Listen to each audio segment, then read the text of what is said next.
دین بیچ کے اگر دنیا ملے لے لو، یہ بھی علامت قیامت ہے کہ نبی صلی اللہ علیہ وسلم فرماتے ہیں قیامت کے نزدیک انسان اپنی دنیا بچانے کے لیے اپنا دین بیچ دے گا۔ میری دنیا بچ جائے، دین کا کیا کرنا ہے؟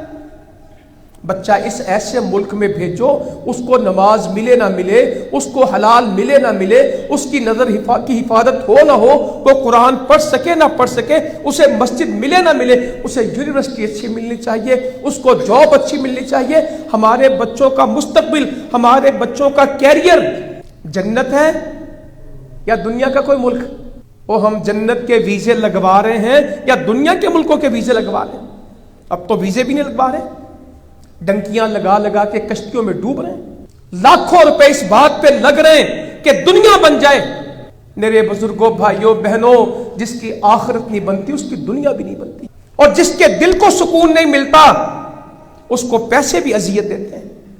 اور دلوں کا سکون تو اللہ کی یاد کے ساتھ، دلوں کا سکون تو سجدوں کے ساتھ ہے، دلوں کا سکون تو دعاؤں کے ساتھ ہے، دلوں کا سکون تو تلاوت قرآن کے ساتھ ہے، دلوں کا سکون تو اس کے ساتھ ہے جس نے دل دیا ہے، یہ دل اس کو دے دیا جائے، اس دل میں اس کی محبت ہو جائے۔